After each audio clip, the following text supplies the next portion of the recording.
If you're in businesses to make money, good luck staying in business the next decade. This is the Construction Leading Edge podcast from ConstructionLeadingEdge.com and ConstructionBusinessAccelerator.com. My name is Todd DeWalt, and this is the podcast for the small construction business owner. It's my job to help you eliminate chaos and maximize revenue. I've got a fantastic interview with Charles Antis. He owns a roofing company that has been in business for quite a long time in California, and here's what you're going to get out of my conversation with Charles. You're going to learn what happens when an entrepreneur gets clarity, the power of clarity.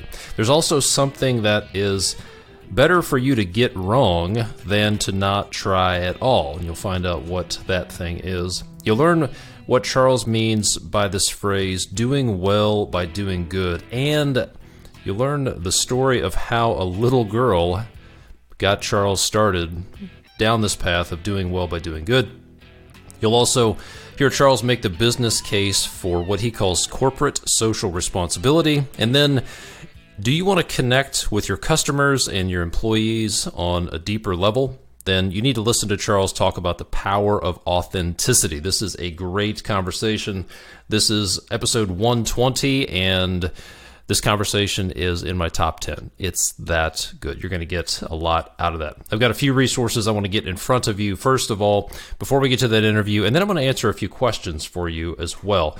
So first of all, this podcast episode is brought to you by the folks at FieldChat. So if you manage a project or a crew on a construction site, then you need to understand that your job is not just to get stuff built necessarily, but you are an information broker. And if there's one thing that drives a lot of people crazy, it is dealing with all the communication, the flow of information from the field to the office to the architect to the engineer to suppliers, etc., and making sure that everybody has what they need. And if that's you, if that drives you crazy, then you're not alone. Here's the deal. Text messages are huge on job sites because they're great for getting information across quickly, and just about everybody knows how to use texts. But these messages are not stored in one place, they're hard to manage, and they're hard to stay on top of. And because these messages aren't saved, organized, and they're not searchable, makes it almost impossible to refer back to these conversations later if there are ever disputes. And if you've been around the block a few times, you know that he or she who has the best information typically wins in a dispute. But there's good news. Recently, I learned about an app called FieldChat. It is the ultimate text messaging platform for construction sites. That's what it does. It's designed to track, organize, and make searchable text messages on construction sites. It alleviates what I call the Bermuda Triangle of information between the field, the office, and the client. What FieldChat does is it automatically organizes all of your instant communications by project, giving you an organized, searchable history of all messages. It also integrates with text messaging so that it's easy to include anyone in the communication, whether it's someone on your own team who just refuses to learn technology, or maybe they're a trade or a sub that prefers to keep text messaging rather than downloading some newfangled piece of software.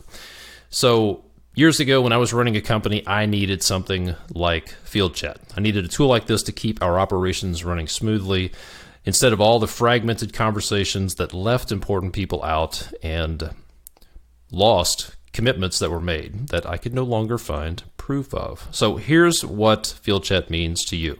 More time, less chaos. FieldChat will help you accelerate progress while reducing mistakes, reducing rework, and reducing chaos by making project communications more effective. It's going to give you time back. So right now, FieldChat is offering you, the Construction Leading Edge listener, 15% off. Just go to fieldchat.com/edge, EDGE. Again, you can go start your free trial and see how it feels to have communications that free up more of your time. Go to fieldchat.com/edge. Speaking of time, let me ask you a question. Do you currently handle your own bookkeeping? And if you answered yes to that, let me ask you a couple of other questions. What would you do if you had, say, 4 hours a week to work on whatever you wanted to that is most beneficial for your business. What would you do if you had 4 hours a week? Just think about that for a minute. Would you spend it hiring, training, selling, going to networking events? Maybe you would spend it going to your kids' baseball games or volleyball games or basketball games. Maybe you would spend it in your boat or your tree stand. Here's the thing. Your time is extremely valuable. As a construction business owner, your time is worth at least $1,000 an hour. Actually, if you go back and listen to episode 79 of the podcast, I will lay out 10 activities that are worth at least $1,000 an hour to you as the construction business owner. So if you're currently doing your bookkeeping, I'm telling you, you are getting hammered by opportunity cost. You need to stop doing your own bookkeeping, outsource that, and start doing $1,000 an hour activities. Now you may be wondering, yeah, I get it, Todd, but what do? I can't afford to hire a bookkeeper. I don't want to train them. I don't know how to do it myself very well. How can I bring somebody else on board? Well, there's good news. You don't have to hire an employee to handle your bookkeeping. You don't have to find a desk or have a place for them to sit or buy software or buy a computer or anything like that. The good news is the Apparatus Contractor Services team is set up to take your headaches associated with bookkeeping and payroll and financial reporting off your plate. So if you want to find out how the Apparatus Contractor Services team can help you get more time so you can go do more things, then go to constructionleadingedge.com/headache. Watch a little video there about how they operate. Fill out the form. You can request a free consultation with them, and they will show you how you can take the headaches of bookkeeping and financial reporting and payroll off your plate so you can go do stuff that you'll actually make money at. So go to constructionleadingedge.com/headache to find out more about that and take the first step. Also, we're going to get to the interview in just a couple of minutes, but make sure and listen all the way to the end. I've got something I want to share with you at the end of this podcast after the interview with Charles, and I want to talk to you if you're interested in learning how to make your business work for you. If you want your business to support your ideal lifestyle, if you specifically would like to travel 1 week a quarter, 1 week, what would it be like to have your business set up in such a way that you could travel 1 week every quarter? 4 times a year, take at least a 1 week trip. So if that's the least bit interesting to you, make sure and listen to the very end, and I'll tell you some more about what's coming up. I do want to answer a couple of questions. I get questions periodically. Sometimes I answer them directly, but these are a couple of good questions that I think everybody needs to hear. So the first question is, Todd, why do you do this? Why do you do the podcast? And there's a lot of reasons, but really the main reasons are, one, I started this because I wanted to build something that I wish I had back in 2003, 4, 5 when I had my own business, and I made lots of mistakes. I wanted to create something that will help people who are currently in the situation that I was in back in the mid 2000s when I was making all sorts of mistakes running my own business.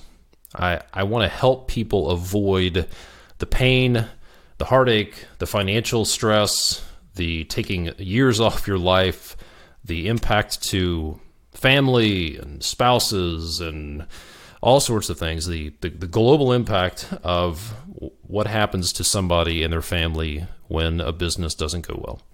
So I want to help people avoid what I went through back in 2005, 2006 when I shut down my business because I made a lot of mistakes.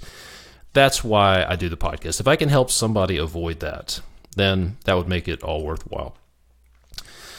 So that's really the main reason why I do this. I love to help people. I love to help people solve problems. And so reason number one is I want to help people avoid what I went through. The reality is that there are people dealing with anxiety and depression and who knows, substance abuse and where all of that stuff leads because their business is not going well.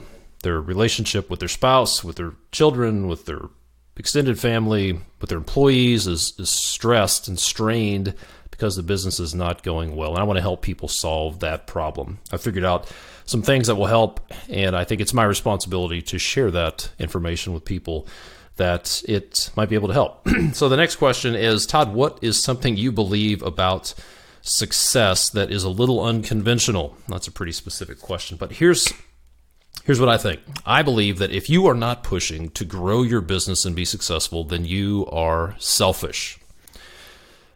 Let me say that again.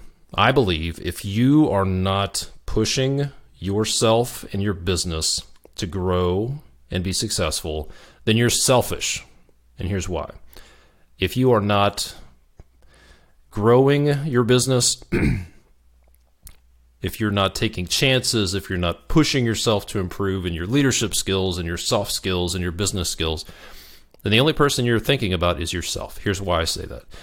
Because your future customers need you to be successful so they can work with you. Right now, there are people looking for a service provider like you, a contractor like you, but they can't find you, or you're not big enough to handle them, or you're not working in their market, and they are stuck working with other contractors who are disorganized, providing a bad experience and a bad result, and everybody hates each other at the end of the project. So your future customers need you to grow your business so you can serve them. Similarly, there are people working in the trades, project managers, superintendents, foremen, laborers, office admins, people who love construction, but they're stuck working with other contractors right now who don't treat them like they should. They're not well led.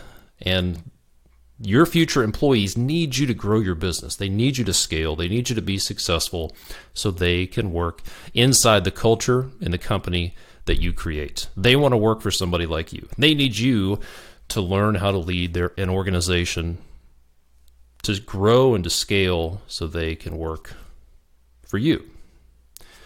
And we as an industry, we need you to be successful. We need you to be successful and get out there and create a great culture and provide great service, create a great result, do good work, because we need to fix our reputation. We need to fix the reputation so we can attract more people, so we can get less scrutiny from our clients. So your future employees need you to be successful so they can work for you. Your future customers need you to grow and be successful so you can serve them. We as an industry need you to be successful to fix our reputation, and the community needs you to be successful, because when you grow a successful business, it has a dramatic impact on your community. So that's something I believe that's a little bit counterintuitive or a little bit unconventional about success, that if you don't want to be successful, if you don't want to grow, then you're being selfish. Grant Cardone says it this way. He says, it's your duty to succeed. You have a moral and ethical obligation to be successful. He calls it a moral and ethical issue. It's your obligation to be successful. You've been given a set of tools and resources and abilities, and it's your job to use them to the best of your ability, and you have a moral and ethical obligation to be successful. So stop thinking that you're being selfish because you want to grow a business. I believe if you don't want to grow your business, then you're being selfish. So enough of that. Let's get into that interview with Charles Antis. And hey, if you've got questions, like Todd, if you have questions about what I'm doing or what I believe, shoot me an email. Go to, just shoot me an email, Todd@constructionleadingedge.com, Todd@constructionleadingedge.com. I may answer it on the podcast. Now, without further ado, let's get into my interview with Charles Antis. Enjoy. Charles Antis, thanks for being on the podcast. How's it going today? Excellent. Thanks for having me, Todd. Absolutely. I've been looking forward to this one. So let's start here. We'll talk about your business and what kind of work you do and how you got started in a little bit. But here's where I'd like to start with this question. Why does your business exist? That's an easy question. We exist to keep families safe and dry. Exist to keep families safe and dry. So one thing that caught my attention on LinkedIn, which is how we got connected, is your community involvement. And this statement on your LinkedIn profile caught my attention that says that your belief model is, quote, doing well by doing good. Talk about that. What does that mean? I think that CSR, corporate social responsibility, doing well by doing good. Every day it comes out of people's mouths differently. This process of putting people first in business, almost putting people before profit. There's a lot of ways that comes up. And I think what it really is it's a way for me to say, hey, maybe Dad was right. Always do the right thing no matter what. It's kind of like there's a good case for best practices today because the why is much more needed today in a time when things are so often mislabeled. The true why is people are craving that today. So that my team knows why we exist, it really helps them answer questions when somebody calls with a leaky rift. When they know that we exist to keep families safe and dry, number one, they're just worried about getting that roof patched. So it's a pretty powerful message. And then if the message is clear and the message is purposeful, then it really becomes something that rallies your troops and keeps them together and keeps them happy and keeps them answering the question consistently the way you would.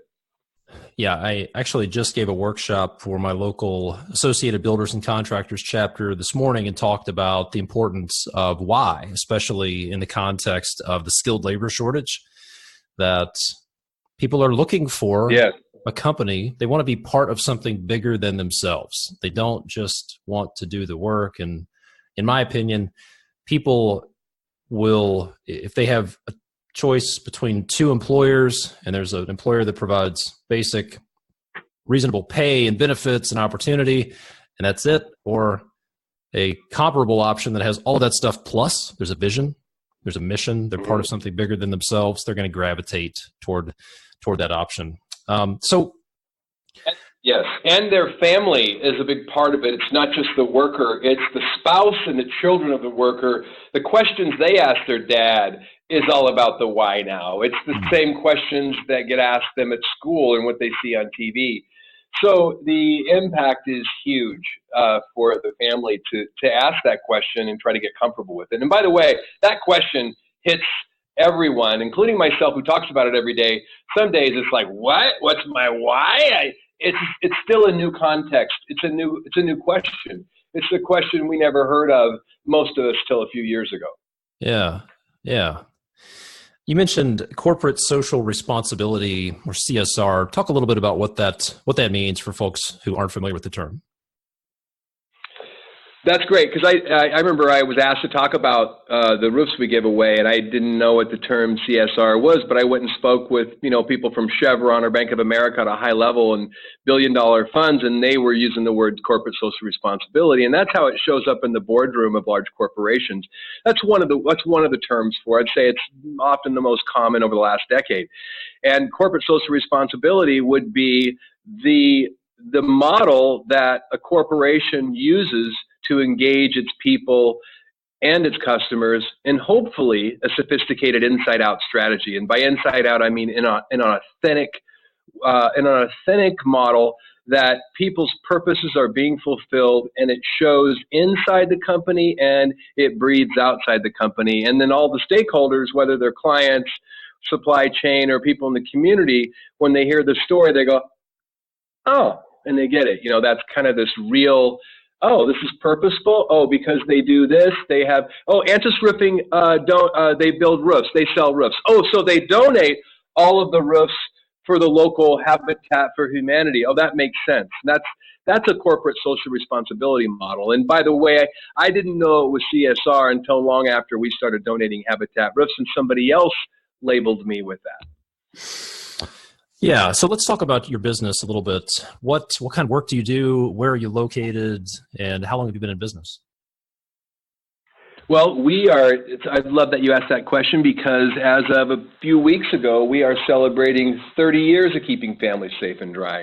Wow. So we just had our 30-year in-house celebration. We're going to party and celebrate this for probably a good year and a half because it's a big deal that we've been in business in an industry where the average roofing company goes out of business every 3 years. Put it this way, over half of the roofing companies in the United States will be out of business in the next 3 years. That's the fail rate of this industry, and we've been in business 30 years. And I think that this is a really cool thing. We focus in Southern California between San Diego, Orange, San Bernardino, and LA counties, and we are exclusively focused in the HOA space. So if you live in an HOA where you vote on your roofing as a block, then you no doubt have seen our trucks in your community. We service 1,300 communities up and down the coast, and we thrive in this. We love the fact that this is a high customer care niche market with a lot of litigation and a lot of things that can go wrong, but we thrive in it because we retain 93% of our employees because we thrive in the community, and we track everything that we do on every interaction with every homeowner in a super sophisticated ERP system. So it's kind of a particular model, high service roofing company. Interesting. And approximately how many employees do you have? I will say last I heard 107. Okay. And 93% retention rate. What's the connection there between such a high retention rate and corporate social responsibility? How do those two tie together, if there is a connection? There is a connection. So to explain that, I'd probably need to go back and tell you kind of how we got started, and because we were doing CSR 20 years before we knew what CSR was. We were doing well by doing good before that term was ever coined, and so it all started with us, and our retention kind of starts with this story that repeated itself. But the first time I can tell the story was 30 years ago when I just started the business. And that's a time that I had developed a skill working for the company I'd worked at, and that was solving anything that leaked from rain. I felt like I could fix anything that leaked, and I could take siding apart, roofing apart, whatever, and I could find that flashing failure. And so that was what I sold when there wasn't enough work for the company that I was managing. I did the side jobs that I could, and by just getting a couple of calls a week. And so the calls were so important to me that I thought I had to put weather stripping. One day my work was putting weather stripping on the home bedroom converted office, put on the door, so if the customer called, they wouldn't hear any kids crying. And under that kind of condition, I got a call one day from a lady, and she had leaks in every room, and I was like, yeah, woo, it's like, I'm going to make money on these leaks. I had a mortgage payment on my house I just bought just in a few weeks. It was my first home. I had a mortgage payment due, and I just donated. And so I'd gone out. No, this is what happened. I got the call. I went out the next day because that's how fast. I didn't have anything. I remember I probably said, well, I can move some stuff around and get out there tomorrow, which is what everybody says when they start your company. And I got out there, but as I drove out there, I was surprised because I noticed the homes were getting more smaller. They were getting more disheveled as I got closer to where I figured the home would be. And until finally I turned on the street and I looked to that space, and it was just dead grass and this tiny little house. And I thought, oh my gosh, this can't be the home. And so I went up kind of hoping it wasn't, because there was it said like 240 and a half on it. I thought maybe there was a whole number somewhere else that I was missing. And I knocked on the door, and then three things happened that kind of changed my life. A lady answers the door, this mother of the home with this really tired look on her face. As I was going to say hello, I was hit with this odor of mildew, unlike I'd ever been surprised with that smell before. And so this harsh odor hits me. I'm recoiling, I'm frowning, I'm pulling away. But as I'm pulling away, I get a tug at my finger. And as I look down, there's this little super smiley, in contrast to her mom, this little blonde hair 6-year-old who was just so happy to have like her probably first visitor to her home in several months. And she pulls me in through this dirty living room into a tiny hallway until finally in this little room, which I knew was hers because there was a unicorn poster on the wall that she was so proudly pointed to. But when she pointed to that, my eyes were drawn to the mattresses. There were 4 mattresses on the floor.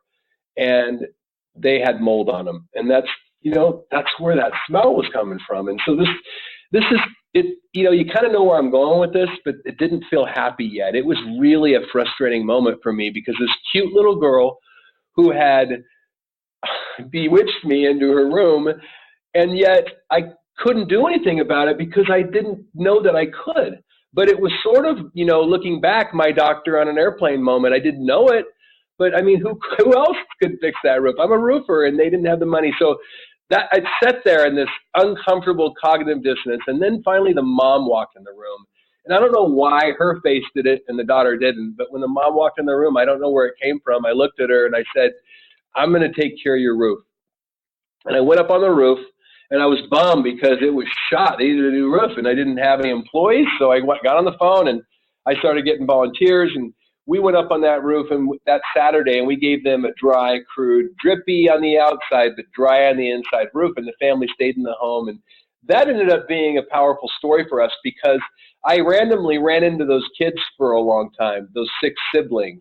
And I would randomly run into those volunteers, and whenever we did, I found that we were just laughing and smiling and high-fiving. And I think that was my first experience of like what I get today and every day when I go hang out at nonprofit events. I get this happy trust. It's almost like there's this trust, there's this alignment that occurs that I never knew could exist before. And so what happened for us is we created a condition in Antis Roofing that I didn't have words for until recently. But looking back, like it or not, I could never let anybody have a leaky roof just because they didn't have the money to pay. And, I'll say that again because it's a mouthful, but we as a company, we couldn't allow anybody to have an unsafe, undry roof, any family, just because they didn't have the money to pay. And so it ended up being a lot of, oh crap. It was never happy. It's always like, what do we do? Well, let's sleep on it. And then, tomorrow is something, hey, there's a little extra material. Maybe we can do that. And that ended up being why we retained our employees. That ended up being why we were trusted. We didn't really talk about it. In fact, we didn't talk about it at all until about 11 years ago when Habitat for Humanity called, and Sharon Ellis, our local CEO, is a legendary Habitat leader nationally, and she called and said, hey, Charles, I hear you donate roofs. I go, yeah, will you donate a Habitat roof for Habitat Orange County? And it was like, that was like easy. I said, yeah. And then we donated that roof, and then she called me again and said, hey, Charles, we have a military family. Will you donate a roof for them? Like, sure. And then, a lot of conversations occurred, and it wasn't easy to convince my own team, but we have donated every roof ever since that first donation over the last 10 years. And we just hit this year $1 million in donated roofs, along us donating the labor and a lot of the material, and then Eagle Roofing Products USA donating all the tile. So it's like, it ends up being, how we define ourselves, because Habitat for Humanity started talking about us. They started talking about us in a way that my baby boomer mind thought was somehow immoral. They said, because I couldn't talk about the give, it felt wrong to talk about it because that's how I was raised, and then, but Habitat, they every time you frame a wall and lift it up, they would say stop, they want to take a picture of it. Mm-hmm. And it may not be efficient in the moment, but that picture gets showed and that gets emulated. And so Habitat started talking about Antis Roofing. And you know what they said? They said, Antis Roofing, donating roofs and transforming lives. And that was a really bold claim. It bothered me. I thought, you can't say that, but they did. And then a couple of years later, I was in a rebrand, and I was desperate to really be heard for who we were. And it felt wrong, but I trusted them. I trusted their consultants, and they allowed me to use that in our brand. They allowed us to borrow their logo, have our logo, thinking about their logo, and write in their Antis Roofing, donating roofs, transforming lives. And that's when that didn't happen a lot. Now it happens rampantly because it's really good to show your alignment to the consumer and to your stakeholders, because just like in prison, yes, I brought up the prison word, but just like in prison, you're a danger to everybody until you affiliate with the gang. In real life, we're like that. We just don't know it. The consequences aren't getting shipped. The consequences are being trusted or not. And so once you align with the brand and you make a bold claim, the success factor is that how hard you try to live it. You don't have to be good at it, but you just have to be authentic. And today, making that bold claim and being authentic is critical to your brand, because today people are craving authenticity. I'm kind of going off topic now to probably somewhere else we'll go, but it is a really good time to affiliate with a known brand for doing good in the world, because people, everyone, whether we know it consciously or not, we're craving authenticity. We see more mislabeling of facts today. No matter what side you're on, you'll see the truth in this. But what we all crave is the ability to see things and brands for who and exactly what they are, because nothing's more scary than being duped on a big level with your values. Yeah. So in the context, here we are in mid-2019, in the middle of what many would say is the worst labor shortage in decades. What's the connection there? How does corporate social responsibility and doing good in the community, how does that solve, if it does, how does that help solve the labor shortage? Well, that's a great question. So I'm in a lot of rooms, I'm on a lot of boards, and I'm a lot of give backs into the industry, and so I hear this pain. In fact, I'm speaking on a panel on this at Western States Roofing with the Roofers Coffee Shop experts, and I spoke at one at the NRCA in Nashville a few months ago. But we're going to talk about this, and I think that I'll say it this way: whenever I'm in that discussion, we're just as competitive as everybody else in that we're trying to get labor to do jobs. I can tell you this: I don't feel the pain that they feel. Now, is it harder to get people in the door? Yes. Is it harder? Is there more offers hitting the labor in the field? Yes. And I'm particularly talking about labor right now, because that's where the pain hits the most. You know, our C-suite jobs, those people can cross-pollinate, but the labor is specific. And so I find that at Ansys Roofing, we seem to get the labor we need when we need it. And we might have, you know, the rates are going to change or whatever, and as they go up, that's going to be fine for us. But we don't have the pain other people have. I can tell you a couple other things about it too. I could say this: when the labor shows up, I think I alluded to this before, it's not just them, it's the way their family feels. And it feels to me like it eventually gets to be a family decision. If it's a cash decision or something, or if you have somebody, just put it this way: it's critical for me to have a connection with the spouse, and I think it's, without realizing or having a formalized plan, it's critical to have a connection with the kids. So for us, when we do any kind of group activity with the family, I like to find ways to involve the family, because I think if the worker who works here feels good about it, is one thing, but if the family feels good about where their dad works or where their mom works, I think there's a lot more opportunity, because there's the roofing industry, I'll just say there's a lot of fraud, there's a lot of bullshit that goes on out there, and pardon my language. And then what I want to do is I want to attract people away from things like cash money payment or partial cash money payment. It happens in our industry, I've heard, more than any other industry, where labor is paid down in cash, and it affects our comp rates and everything else. And so there's a lot that plays into here, but for us, we just don't suffer that as much as somebody else. I don't want to say we don't have a hard time getting talent, but when you have purpose in your company, I mean, and you hear about it, you know, if you look at sales, if you look at if you look at how acquisition occurs for talent in the roofing industry, the NRCA did a study a couple of years ago, and, you know, what we thought was working wasn't working. It's really incentivizing your employees and their network to bring their friends in. So our employees and their friends, they have this buzz that goes on, and everyone hears that Ansys has a 93% retention rate. They see that Ansys has a 93% retention rate, and they start to hear the stories. Why? Because we have a lot of employees that donate their time because they run across the client or somebody that has a cancer or something that they want to help, and we'll donate the product. They hear the story. So there's this reoccurring stories that occur, and the way it affects the wives and the families, where, you know, I've had employees that have left and they worked at other places, and I've found out through through them when I talk to them that their wives ask them every week, please go back to Antis, and so there's something powerful when you make the commitment to try to do right by people. And by the way, it's hard for small business to make that claim because we're not 100% compliant when we start out. We don't even know all the regulations, and you have the need, you feel, to stay below the radar. But I've learned something. If you try to do the right thing and talk about it best you can, nothing sticks. In fact, if you're doing well by doing good in the community, and you're taking care of somebody, and you do a really goofy job. Well, no, that was your question. You're going to ask me a question later about a big goof up, but I'm going to explain this then, unless you want to ask it now. But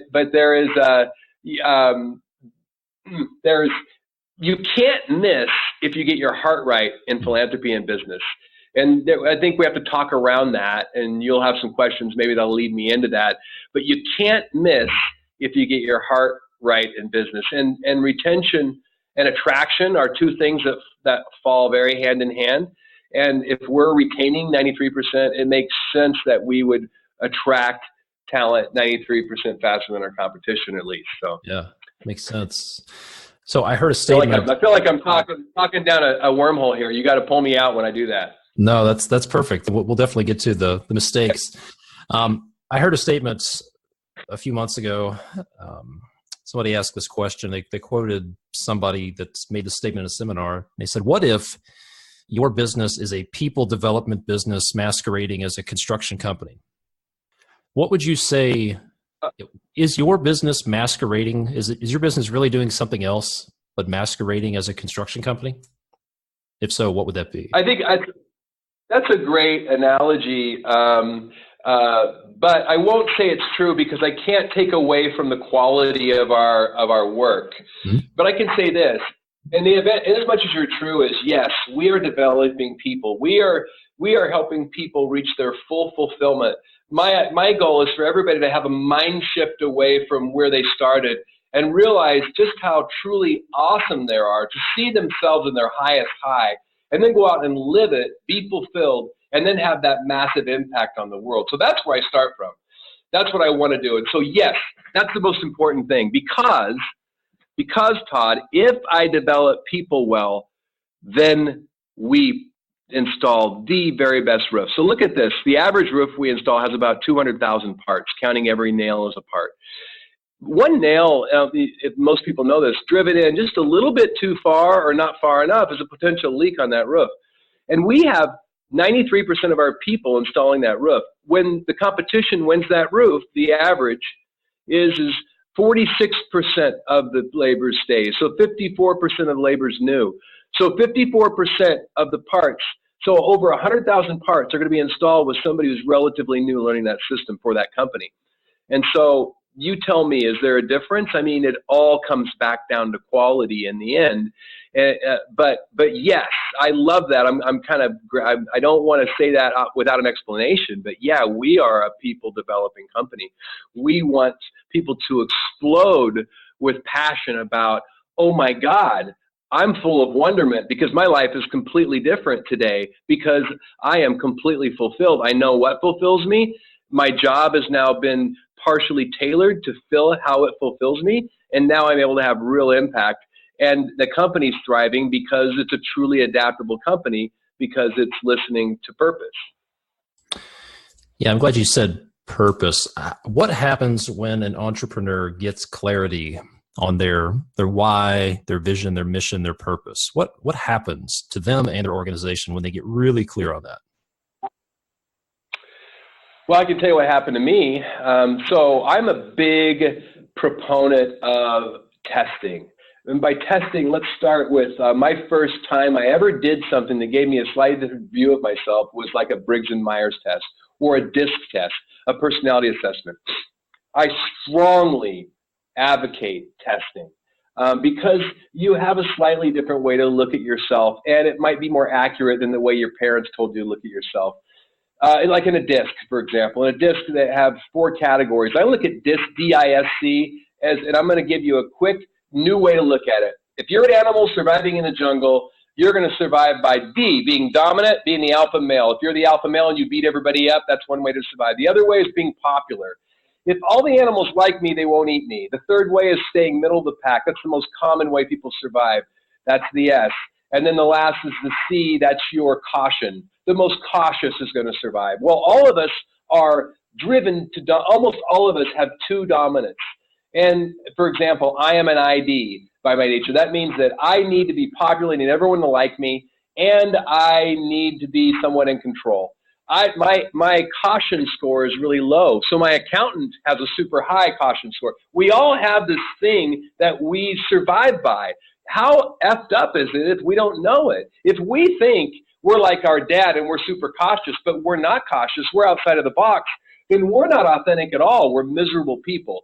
So you have to know who you are. Another test I strongly recommend, you could do a free disc test, take 20 questions, and you're going to get a profile. It's going to be reasonably accurate directionally of who you are and what fulfills you and what direction you are. Not complete fulfillment, but how you measure yourself as surviving in the world. If you do an emotional intelligence test, you're going to feel, if like you're going to like me, you're going to feel really stupid after taking this the first time. But emotional intelligence basically says if you were surviving on the plane literally 10,000 years ago, you wouldn't raise your voice in front of this group because you knew when anybody raises their voice in front of the tribe, they're likely going to get killed or they're going to have to fight. So there's all these things that we do today that we think we understand why we do it, but we don't know. And that's why, by the way, I gave the reason why we all are afraid to talk in front of people at first. Without understanding the emotional intelligence, then we can't figure it out. So I'm super big on assessing. What got me there was a deep assessment. I have a COO, Karen Inman. She's great at getting me to think deeper. She took my purpose talk very seriously. And in fact, when she came in here one day, I was so impressed with her handling the people. I went up to her and said, Karen, do you realize you have a superpower? And she looked at me kind of without skipping a beat and said, yes. I said, well, what is it? And she goes, I lift everybody I touch every day. And I thought, wow, that's cool. How cool is that my COO has a superpower and she knows it and she claims it. And then a few months later, showing alignment with me, I came into my office. She gave me this invite to go to Seattle to the Imperative Purpose Lab to find my superpower. So I was like, yeah. So I was scared because it was like a 4-day workshop. I didn't know what that entailed. There were a lot of other business leaders, but I went there. I did this deep purpose assessment. And this is where I learned something different. I learned that we're all different. We're all not meant to be managers. We're all not meant to be tutors. We're all not meant to be leaders of movements. But chances are we're designed to be one of the three. And so Imperative does a great job of saying, Charles, there's a reason you sucked at tutoring your daughter. You know, you're not a tutor. There's a reason she pointed at you and said you're mean when you were tutoring her in her math, because that's not who you are. You know, forgive yourself for it. That's not how you're designed. And there's a reason you don't manage well. Most entrepreneurs don't. But there's a reason. But what you are is you are an ambassador. And so what Imperative gave me is my superpower, and that is this. What fulfills me is to ignite passion in others for social change. So this is what I crave doing, podcasts.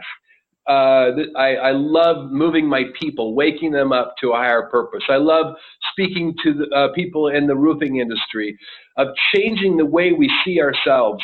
I love my most favorite thing to talk about right now, I think, is that, excuse me, when I started in this trade, I was ashamed. I was ashamed. My brother graduated college. I dropped out. I tried not to talk about that. I didn't know what to call myself. I thought I'm a roofer.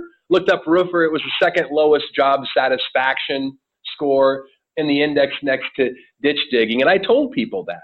I kept my hands in my pocket, didn't anyone else to see them, because I was ashamed of the caulking in my nails, the cracks, and those blackened thumbnails I always had from hitting it with the shingle hammer. And something had a mind shift somewhere along the way, Todd. I woke up and I realized these are the hands that protect all of the families in this country. It's these hands, and those are my brother, sister roofers across the country. And so it's a whole different mindset shift, the way I see myself, the way we see ourselves. And the roofing as an industry is really making this purposeful movement as well. So mine started with learning my purpose, learning what fulfills me, and then coupling with people, partnering with people in industry and in trade and affiliations and in the partners you bring in as your employees that really are purpose-driven and that start to believe that, hey, why not? We can change the world, and if not us trying, then who's going to do it? So I don't know if I forgot where the question was. I kind of went off track there a bit. No, that was perfect. That was perfect. It was about the importance of, well, what happens when somebody gets clear on their purpose. Yeah. And so I am clear now. It's the weirdest thing. And now that I'm clear, I know what I'm supposed to do. And I don't try to manage anymore. I don't try to tutor anymore. So my company's better off. When a founder goes around trying to manage people, he just freaks people out. Right. So I'm clear now in what I'm supposed to do.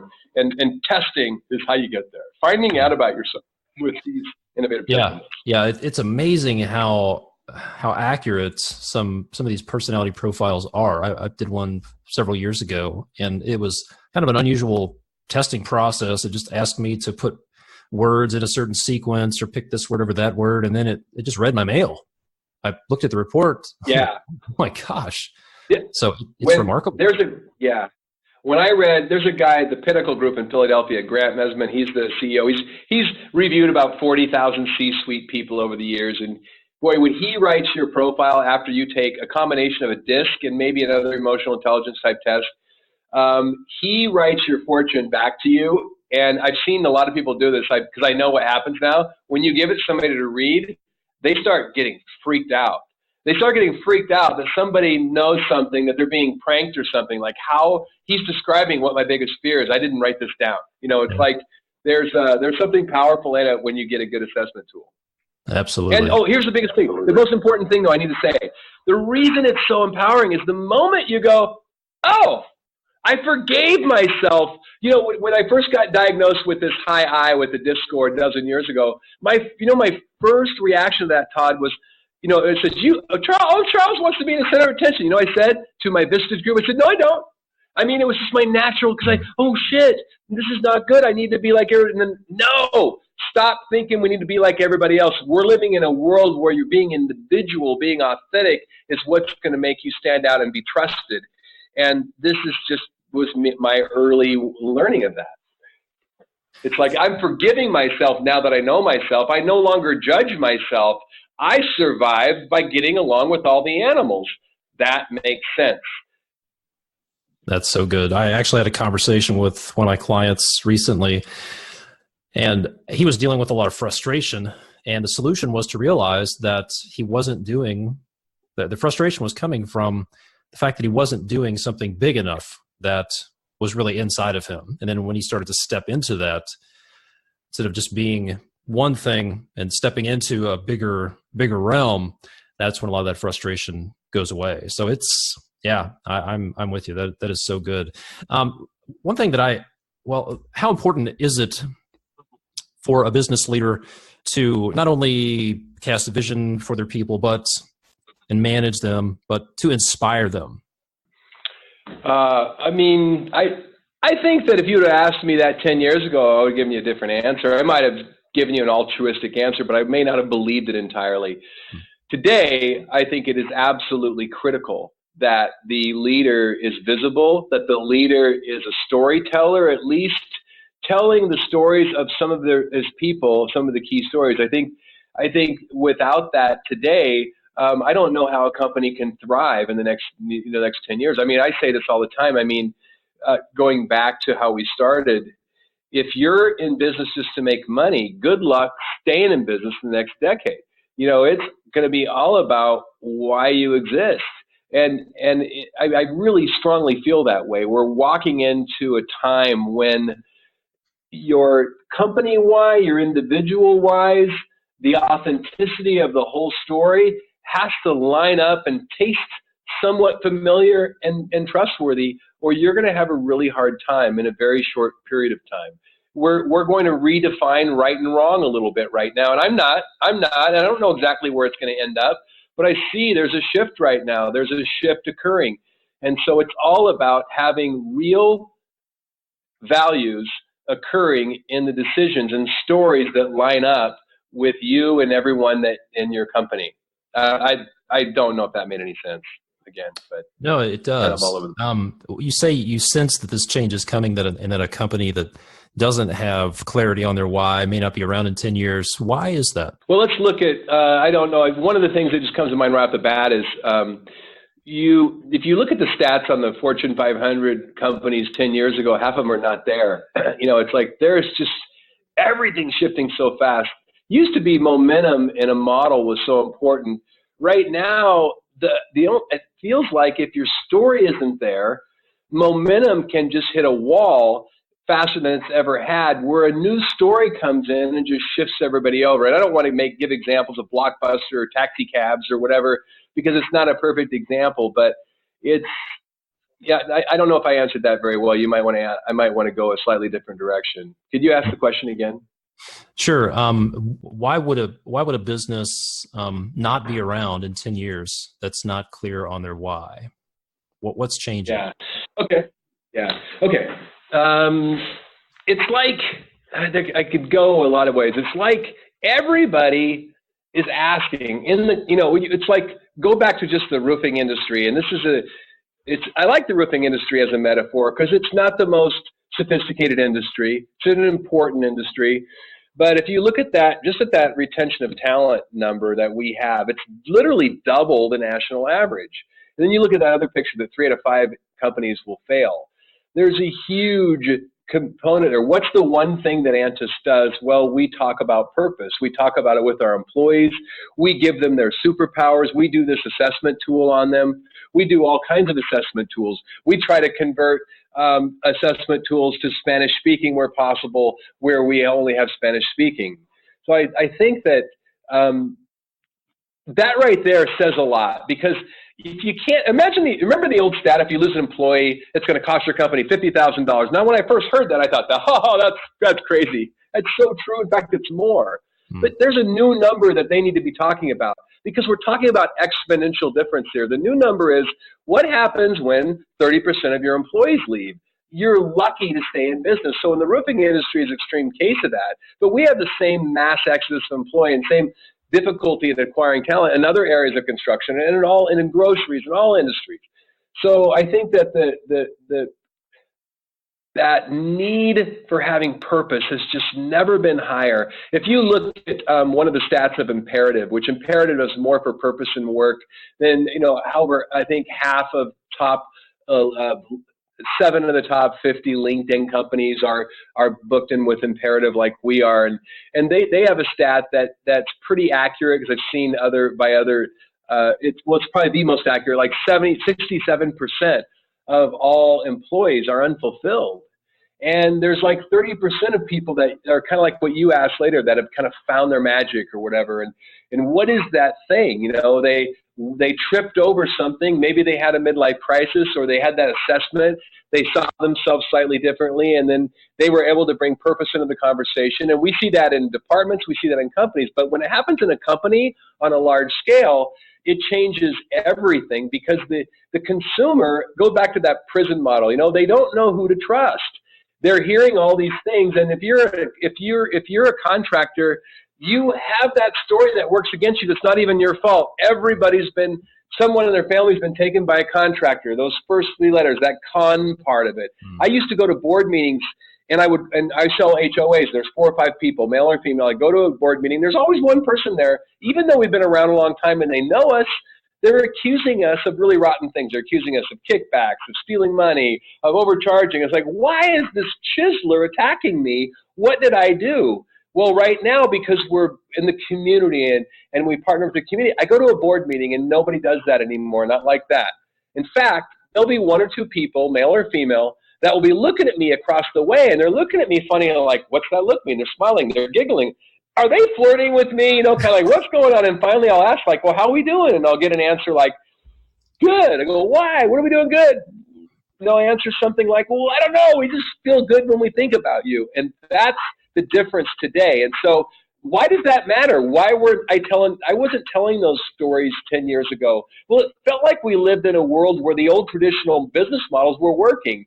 Drucker said this, we do that. And right now, look at who we're listening to. Well, no one listened to me 10 years ago. I was saying some of the same stuff, but the old models were working. Right now, there's a shift, and it feels to me like, I can't give you great backup for this other than some simple stats, but it feels like whatever that HR spend per capita per employee is, whatever that is for your company, to stay in the lead, it feels like it's got to go up substantially more. Is it going to double? I don't know. For small businesses, yes, even more so.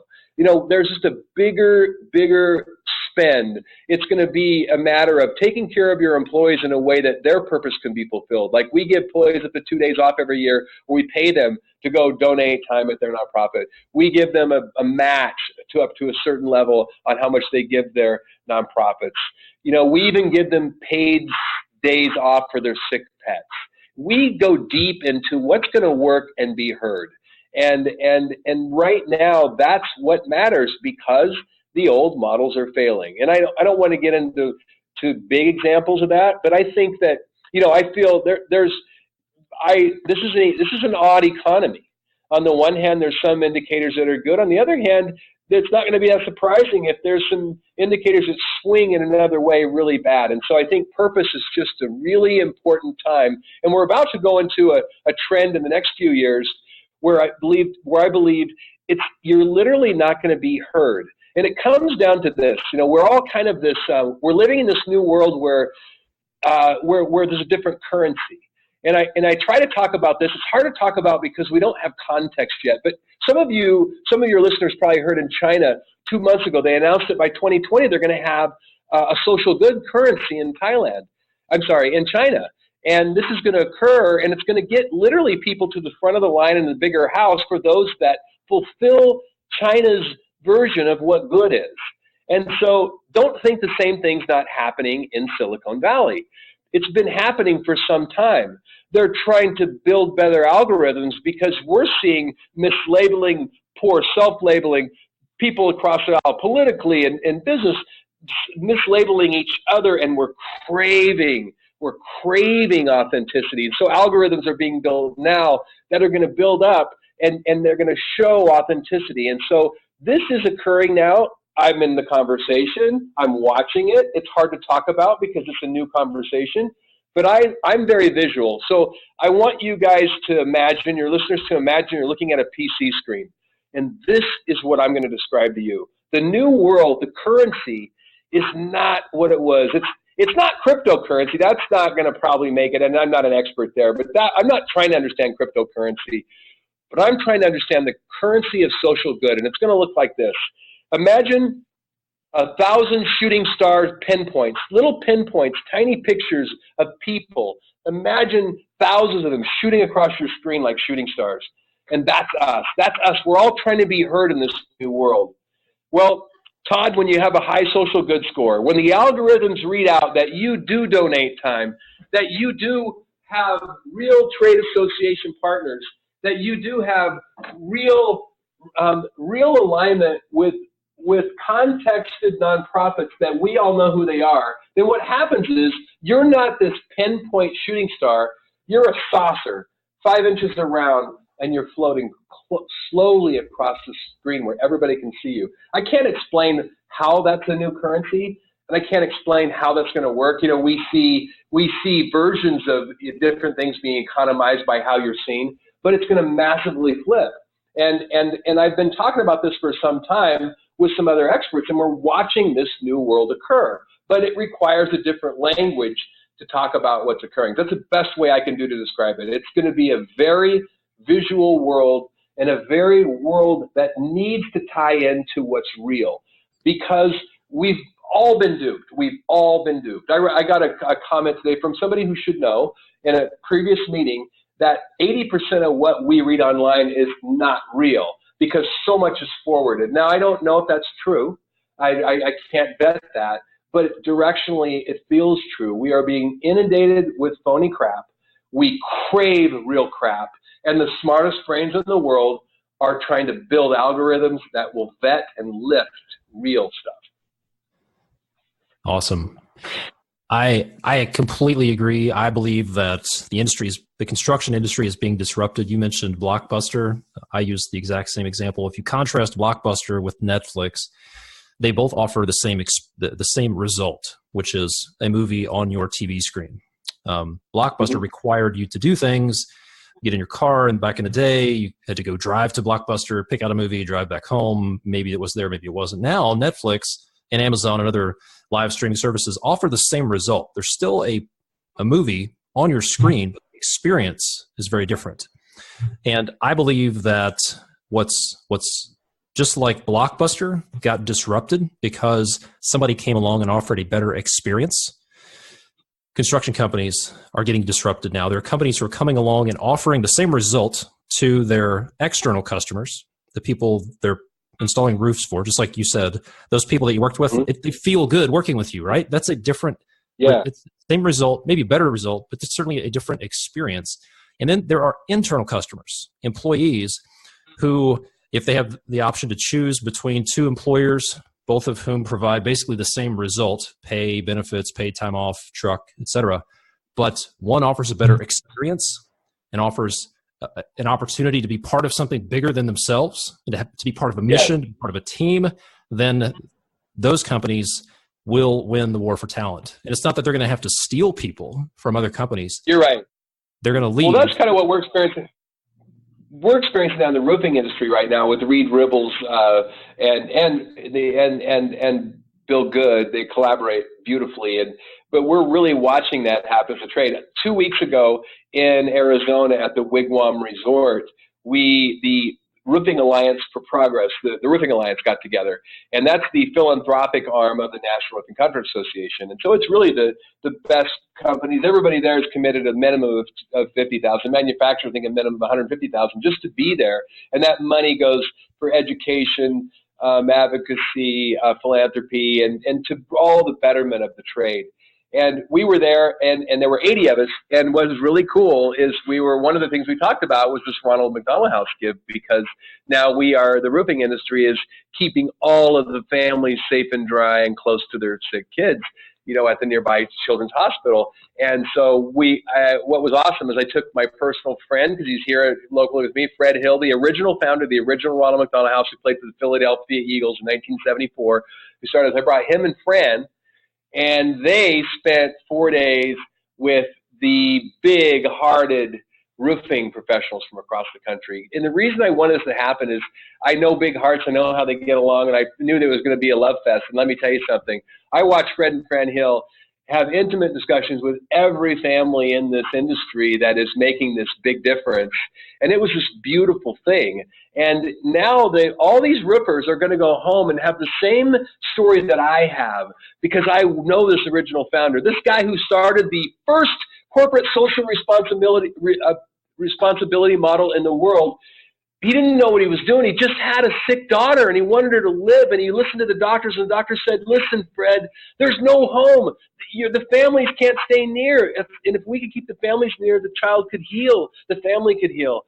And because of Fred, this guy started this home in Philadelphia, and now there's 500 around the world. And the other part of this is, and the part that we're experiencing in the National Roofing Contractors Association, is McDonald's, if you haven't checked, serves over 1% of the food consumed in this world.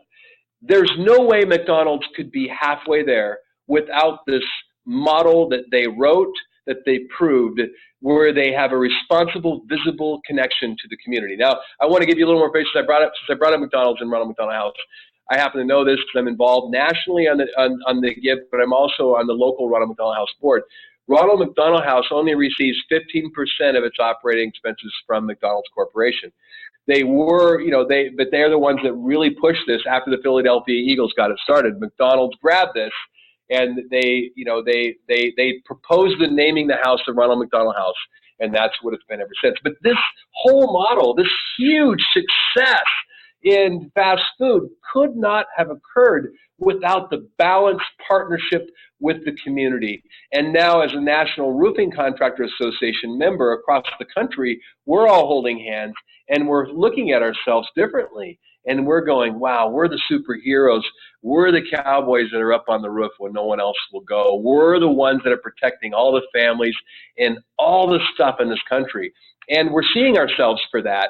And we're being led as if we are really important people doing great things. So it's a great time, I think, to be. In fact, you know what I love right now? What I love right now, Todd, is I'm changing the subject slightly, but what a great time it is to have a trade. 5 years ago, my friends that had a store, I was so jealous. If people come to you, well, they don't come anymore. Their stores are closed. Everything's going through Amazon. Models are being disrupted. But you know what? By gosh, everybody needs a roof, and they always will. So those of us with trades, we just have to learn to be really adaptable. And you want the best key to be adaptable, take care of your people. If you have your people, if you retain your people, then you can adapt to anything. So being adaptable doesn't scare me like it used to, because I know I'm retaining my talent, and I'm up against a roofing company that's got half new talent. I don't know how he can do anything new that year, where we could do a lot of stuff new. Awesome. Well, we keep teasing about mistakes, and we got to get to this before we run out of time. What has been your most educational mistake that you'd like to share with us?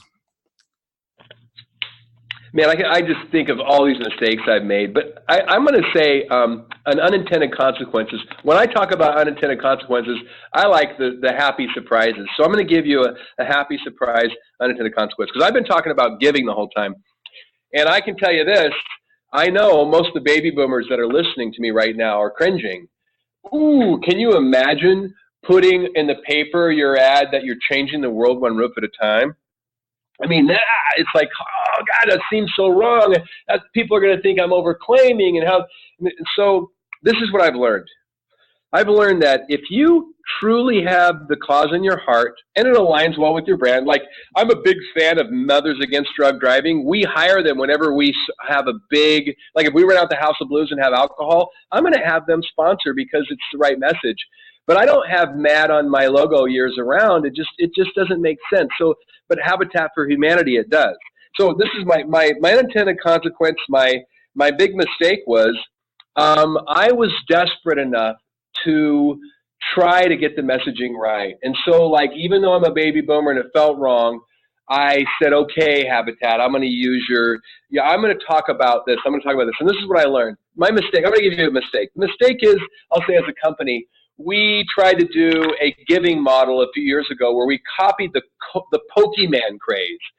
So when people had the little Pokemon finder on their phone and they were bumping into things, well, we had a Pokemon outfit made, and one of our salesmen wore it, and then we had clients at Habitat builds and everything try to hit them with these balls, and they would win cards to get money to give to their local nonprofit of choice. Now, if that sounds confusing, because it was ridiculous. It didn't make any sense. Nobody understood it. I tried to explain it over and over again. Nobody understood it. The live moments we were there, the Velcro wouldn't stick. The Velcro never stuck to Pokemon. We had to slam it on there. But here's my point. It worked beautifully. It didn't work in the classic sense of the word, what we thought worked, that marketing has to be profound and good. It worked because it created this goofy, clumsy claim that we're trying to do good, and nobody understood it. But at the end of the day, it left this stain, because at the end of the day, we were on the Habitat build. And so one of the things I discovered is when you hit it wrong in social giving, so long as your motive is good and you've done a decent job of trying to brand with aligning values people, then you're better off talking about it and messing it up than not talking about it. So the Pokemon give, times that we overclaimed, there's so many things, because our competition might have said, oh, look at Ansys, they don't know what they're doing, or they're doing this, they're not really doing this. Look what they're saying they're doing. What happened is everybody that looked went, oh my God, how can you condemn somebody who's goofily talking about something they're doing? So one of the things I've learned is when you're doing good, be willing to be clumsy and talk about it. Just don't call yourself a philanthropist or do anything. Don't make too bold of a claim. But if you believe that you can change the world by how you engage your customer and by how you take those profits and give some back to the community, then I think that's a bold claim that we made and it worked. Or transforming lives. I mean, when somebody's able to buy a Habitat roof or buy a Habitat home and they get out of that cycle of poverty, do you know what happens to their children? I mean, the success in college and what happens in the families that get into Habitat Homes is tremendous. So once you understand what's really happening, I know that even though it feels hard to say it, it feels against what my baby boomer brain says, by saying donating risks transforming lives, we're making a real claim that's real. It's like, and so it's I think that's my thing. It's like, wow, stop worrying about what you're saying, baby boomers. So long as you're trying to do it and it's real, then you're better off talking about it than you don't, because at least people have a chance to see that authentic part in you. And by the way, people need a little bit of clumsiness to poke at. If you're too, it's like, that's why off-the-cuff video works better than sometimes super staged video today, because it's real. We need to see a little folly in you. I remember I was at a sales meeting a long time ago. I had a really sophisticated salesman. He was selling in front of a board of directors, and all of them were looking at him like he was a phony. Nobody was buying it, I thought. And then he walked over and tripped over the cord on the projector and almost fell down and smashed his face. And there was a concern. Somebody laughed at him. And then ever since that moment, they loved him and he sold the job. So what is that? So there's something clumsy and wonderful that happens when we talk about nonprofit work that you don't get away with maybe in other areas. I would say nonprofit or any sort of give back work. Love it. So good. Well, we are just about out of time. This has been fantastic. I know we could talk for hours, but if people want to connect with you, find out more about what you're up to, connect with you on social media, follow you, where should they go? Although Antis is very active in social media, we're on 5 channels. I only actively do one channel, and that's LinkedIn. So they should reach out to me on LinkedIn.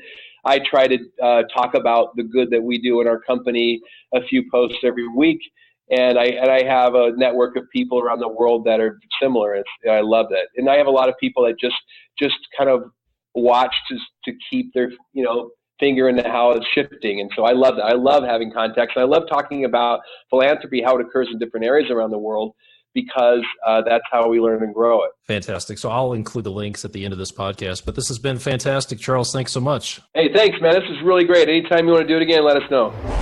Hope you enjoyed that interview. For all the links and contact information for Charles, go to constructionleadingedge.com/120. For episode 120, you'll go to the show notes. You can find the links and be able to get in touch with Charles.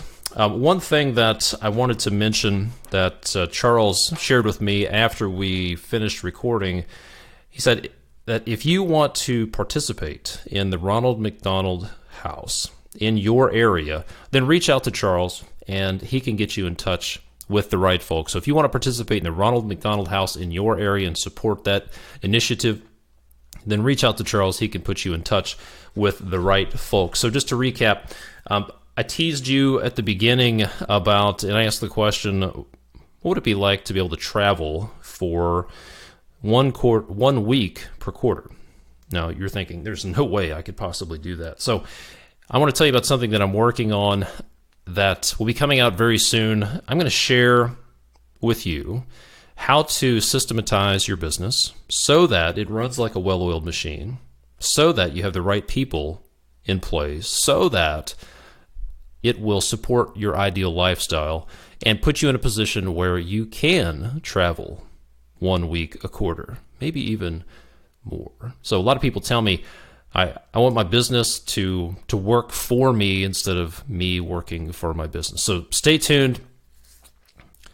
If you're on my email list, then stay tuned. I'll be sharing some more information about that. If you're not on my email list and you're like, I need to find out what this is all about, then the best way to get on my email list is just go sign up for my free video series, The Secrets of Successful Contractors. Go to constructionleadingedge.com/owner, OWNER. That'll get you on my email list. You'll also get some great videos that will show you some of the secrets of successful contractors. And then stay tuned. More to come in the next few weeks on that. Don't forget, if you want to get rid of your payroll and financial reporting headaches so you can go work on $1,000 an hour activities, then go find out how the Apparatus Contractor Services team can help you with that at constructionleadingedge.com/headache. And then if you want to clean up the chaos and the communication on your job sites, and you just want a simple tool that will do that for you, go get your free trial of FieldChat at fieldchat.com/edge. As always, I appreciate the ratings and reviews. If you get some value out of this conversation and out of this podcast in general, if you could take about 60 seconds, open up that podcast player, leave a rating and a review, that helps get the word out to the rest of the world. And if you could also share this podcast with somebody you think would be helpful. Maybe it's a subcontractor or the owner of your business or somebody who's thinking about starting a construction business. Then just share this podcast episode with them. Send them a text message. Hey, you should check out this podcast, because I want to help as many people as I can. So my name is Todd DeWalt from ConstructionLeadingEdge.com. Thanks so much for listening. I appreciate the feedback, and I will see you next time.